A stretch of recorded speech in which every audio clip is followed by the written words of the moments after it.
Hello, and welcome to Historical Humans Reads, where we take primary sources and bring them to your screen. I'm Colum Coleman, and today we are reading from Ilmarinen's Bride of Gold, a story of the Kalevala, an epic poem from Finland. First compiled from Finnish and Karelian oral traditions in 1835 by Elias Lonnrot, the Kalevala has since become the national epic of Finland. Ilmarinen's Bride of Gold recounts how, following the death of his wife, Ilmarinen, god of the forge and the sky, attempts to recreate her from precious metals. Today we'll be reading Ilmarinen's Bride of Gold from the 1888 English translation by John Martin Crawford. With that, let's begin. Ilmarinen, metalworker, wept one day and then a second, wept the third from morn till evening, o'er the death of his companion. Once the maiden of the rainbow did not swing his heavy hammer, did not touch its copper handle, made no sound within his smithy, made no blow upon his anvil. Till 3 months had circled over, then the blacksmith spake as follows. Woe is me, unhappy hero! Do not know how I can prosper. Long the days and cold and dreary, longer still the nights and colder. I am weary in the evening, in the morning still am weary, having no longing for the morning, and the evening is unwelcome. Have no pleasure in the future, all my pleasures gone forever. With my faithful life companion, slaughtered by the hand of witchcraft. Often will my heartstrings quiver when I rest within my chamber, when I wake at dreamy midnight, half unconscious, vainly searching for my noble wife departed. Wifeless lived the mourning blacksmith, altered in his form and features, wept 1 month and then another, wept 3 months in full succession. Then the magic metal worker gathered gold from the depths of ocean, gathered silver from the mountains, gathered many heaps of birch wood, filled with Fagot's 30 sledges, burned the birch wood into ashes, put the ashes in the furnace, laid the gold upon the embers, lengthwise laid a piece of silver, of the size of lambs in autumn, or the fleet-foot hare in winter, placed his servants at the bellows, thus to melt the magic metals. Eagerly the servants labor. Gloveless, hatless, do the workmen fan the flames within the furnace. Ilmarinen, magic blacksmith, works unceasing at his forging, thus to mold a golden image, mold a bride from gold and silver. But the workmen fail their master. Faithless stand they at the bellows, while the artist, Ilmarinen, fans the flame with force of magic, blows 1 day, and then a second, blows a third, from morn till even. Then he looks within the furnace, looks around the oven border, hoping there to see an image rising from the molten metals. Comes a lambskin from the furnace, rising from the fire of magic, wearing hair of gold and copper, laced with many threads of silver. All rejoice but Ilmarinen at the beauty of this image. This, the language of the blacksmith. May the wolf admire thy graces, I desire a bride of beauty, born from molten gold and silver. Ilmarinen the magician, to the furnace through the lambkin, added gold in great abundance, and increased the mass of silver, added other magic metals, set the workmen at the bellows. Zealously the servants labor, gloveless, hatless, do the workmen fan the flames within the furnace. Ilmarinen, wizard forgeman, works unceasing with his metals, molding well a golden image, wife of molten gold and silver. But the workmen fail their master, faithless do they ply the bellows. Now the artist Ilmarinen fans the flames by force of magic, blows one day and then a second, blows a third from morn till evening. When he looks within the furnace, looks around the oven border, hoping there to see an image rising from the molten metals.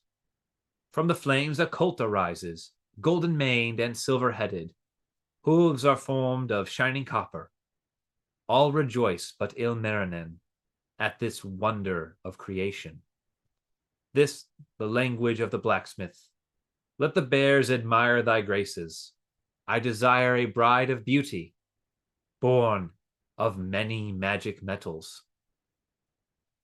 Thereupon, the wonder forger drives the colt back to the furnace, adds a great mass of silver, and of gold the rightful measure, sets the workmen at the bellows. Eagerly the servants labor, gloveless, hatless do the workmen, fan the flames within the furnace. Ilmarinen the magician works unceasing at his witchcraft, molding well a golden maiden, bride of molten gold and silver. But the workmen fail their master, faithlessly they ply the bellows. Now the blacksmith Ilmarinen fans the flames with magic powers, blows one day, and then a second, blows a third from morn till even. Then he looks within his furnace, looks around the oven border, trusting there to see a maiden, coming from the molten metals. From the fire a virgin rises, golden-haired and silver-headed, beautiful in form and feature. All are filled with awe and wonder, but the artist and magician. Ilmarinen, metal worker, forges nights and days unceasing on the bride of his creation. Feet he forges for the maiden, hands and arms of gold and silver, but her feet are not for walking, neither can her arms embrace him. Ears he forges for the virgin, but her ears are not for hearing. Forges her a mouth of beauty, eyes he forges bright and sparkling, but the magic mouth is speechless, and the eyes are not for seeing. Spake the artist Ilmarinen, this indeed a priceless maiden. Could she only speak in wisdom, could she breathe the breath of Ukko. Thereupon he lays the virgin on his silken couch of slumber, on his downy place of resting. Ilmarinen heats the bathroom, makes it ready for his service, binds together silken brushes, brings 3 cans of crystal water, wherewithal to lave the image, lave the golden maid of beauty. When this task has been completed, Ilmarinen, hoping, trusting, laid his golden bride to slumber on his downy couch of resting. Ordered many silken wrappings, ordered bearskins 3 in number, ordered 7 lamb wool blankets, thus to keep him warm in slumber, sleeping by the golden image he had forged from metal magics. Warm the side of Ilmarinen that was wrapped in furs and blankets, chill the parts beside the maiden, by his bride of gold and silver, one side warm, the other lifeless, turning into ice from coldness. Spake the artist Ilmarinen, not for me was born this virgin, from the magic molten metals. I shall take her to Wainola, give her to old Wainamoinen as a bride and life companion, comfort to him in his dotage. Ilmarinen, much disheartened, takes a virgin to Wainola, to the plains of Kalevala. To his brother he speaks as follows: O thou ancient Wainamoinen, look with favor on this image, make this maiden fair and lovely, beauty in form and feature, suited to thy years declining. Wainamoinen, old and truthful, looked in wonder on the virgin, on the golden bride of beauty, spake these words to Ilmarinen: Wherefore dost thou bring this maiden? Wherefore bring to Wainamoinen, bride of molten gold and silver? Spake in answer Ilmarinen: Wherefore should I bring this image, but for purposes the noblest? I have brought her as companion to thy life in years declining, as a joy and consolation when thy days are full of trouble. Spake good old Wainamoinen: Magic brother, wonder forger, throw this virgin to the furnace, to the flames thy golden image, forge from her 1,000 trinkets. Take the image to Estland, take her to the plains of Pohja, that for her the mighty powers may engage in deadly contest. Worthy trophy for the victor, not for me this bride of wonder, neither for my worthy people. I shall never wed an image, born from many magic metals, never wed a silver maiden, never wed a golden virgin.